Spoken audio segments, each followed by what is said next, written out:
Here are stories making news at this hour. I'm Derek Blakely. The man charged in the murder of Police Commander Paul Bauer appeared in court today for the first time. Lauren Victory has that story.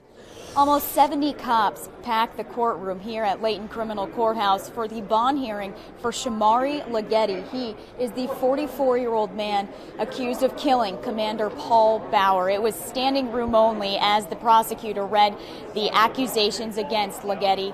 It's what we heard yesterday, that he was on Lower Wacker Drive when tactical officers approached him and asked him about something to do with narcotics and a narcotics investigation down there. Leggetti is accused of running. Commander Paul Bauer heard the call over his radio, jumped out of his car after a man matching this description.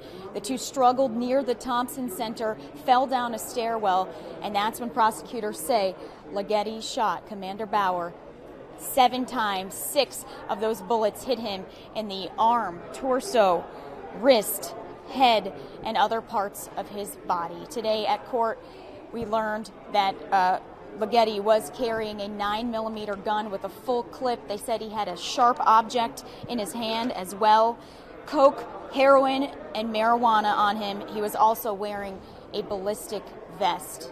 The judge listened to all of this, listened to a short plea by the defense to give a reasonable bond, and then decided that bond should be denied for Mr. Leggetti. He is charged with unlawful use of a weapon, first-degree murder of a police officer, possession of controlled substance, and one other charge of armed violence. He did not say anything in the courtroom, neither did the police officers there, to support and fight for the justice for their fallen brother. I'm Lauren Victory at Layton Criminal Courthouse, CBS 2 News. A former student faces 17 counts of murder after a shooting rampage in Florida. President Trump addressed the nation from the White House, and Kenneth Craig has the latest. 19-year-old Nicholas Cruz entered the Broward County Jail Thursday morning. The suspect's been charged with 17 counts of premeditated murder. Authorities say Cruz began his rampage outside Marjorie Stoneman Douglas High School, then went inside and continued shooting. Some students captured the horrific scene on their cell phones while others ran for their lives. Kids were freaking out. President Trump addressed the nation this morning about the deadly shooting. No parent should ever have to fear for their sons and daughters when they kiss them goodbye in the morning. Authorities say Cruz had been expelled from the school last year. Social media posts show him posing with guns. On Thursday, FBI agents searched the home of the family where he was staying. A lawyer for the family says he was a friend of their son.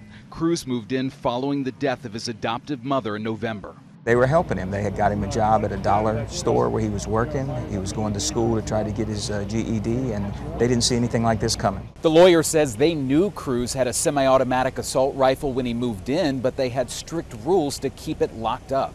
Among those killed, student Jamie Gutenberg and assistant coach and security guard Aaron Fies, who ran to help when the shooting started. I heard that he got in front of a couple people and shielded them, and he actually took the bullets for them. Classes have been canceled while the investigation continues. Kenneth Craig, CBS News, Parkland, Florida. And finally, Megan Glaros has your forecast.